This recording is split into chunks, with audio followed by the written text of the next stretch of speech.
2015'te benim yeğenimi Cizre'de PKK'lılar almışlar, götürmüşler. Biz 2015'te yeğenimizi askere gönderdik. Sivas Temeltepe'de Acemibeyliği bitirdi. Ondan sonra Cizre'ye geçti. Cizre'de 2015'te o zaman çukur olayları vardı. Çocuk Zaza'ydı, Kürtçe bilmiydi. Bu yedeki haçlılar, bunlar aliler PKK'lara verirler. Bu çocuk Cizre'deyken 4 ay biz aradık ve bu çocuğa ulaşamadık. Biz karakola gittik, her yere gittik, bir türlü bir netice alamadık. Biz Ankara'ya gittik, bir ekip oluşturduk, 3-4 kişi. Ankara'ya gittik, biz bütün partilere gittik. Hiçbir bir sonuç alamadık. Biz o zaman İdris Balıkçent vardı, Bingöllü. Arkadaşlar dedi ki ya bir oraya da gidelim. Bir onunla da konuşak hani belki hani orada o zaman olaylar vardı, belki bu PKK'lar almış. Biz gittik onun yanında, o bir telefonla dedi valla dedi sizin çocuğunuz dedi PKK'lılar almış götürmüş. Biz ona dedik ki ya bir şey yapamazsınız falan. Dedi vallahi dedi ben bir şey yapamam dedi. Dedi kimse bizi dinlemiyor. Yalan söylüyor. Yani biz baktık ki yalan söylüyor.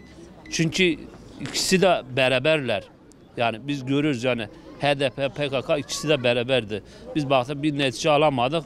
Oradan geldik şeye gittik. Cizre'ye gittik. Bir de Cizre'de HDP binasına gittik. Biz dedik ki ya işte çocuğumuz 4 aydır kayıptır. Biz işte bir netice alamadık falan. Bize dedi ki valla sizin o çocuğunuz, sizin verdiğiniz o isim Emre Avunan işte PKK'lar götürmüş. Cizre HDP binası, onlar bize dedi. Biz dedik ya siz bir şey yapamaz mısınız işte yardımcı olun falan. Bu askerdi. Dedi valla sizin verdiğiniz tarih 4 ay geçmiş. Şimdi bu PKK'lar geldiler buraya. 3 ay bunlar duruyorlar. Bunlar gidiyorlar, bu sefer diğeri geldi. Bu çocukları bunlar almış götürmüşler yani. Dedi götürmüşler, HDP'ler bize öyle söyledi. Biz şimdi bize diyorlar ki siz mesela HDP'ler bize diyorlar ki siz niye buraya gelirsiniz? Niye AK Parti'nin yani şeye gitmiyorsunuz, binasına gitmiyorsunuz, niye valiye gitmiyorsunuz? Çünkü biz biliyoruz bir insan bir şeysini nerede kaybedirse orada arar. Biz biliyoruz ki bizim çocuklarımız bunlar götürmüşler. Benim yeğenim askerdi. Biz askere gönderdik. Vatan görevini yapmaya gönderdik. Biz devlete, burada ben devlete sesleniyorum. Yeğenim askerdi. Biz askere gönderdik. Yani bu asker çocuğudur. Yani bir vatanın görevini yapmaya gönderdik. Ben devlete burada sesleniyorum. Bize sahip çıksınlar.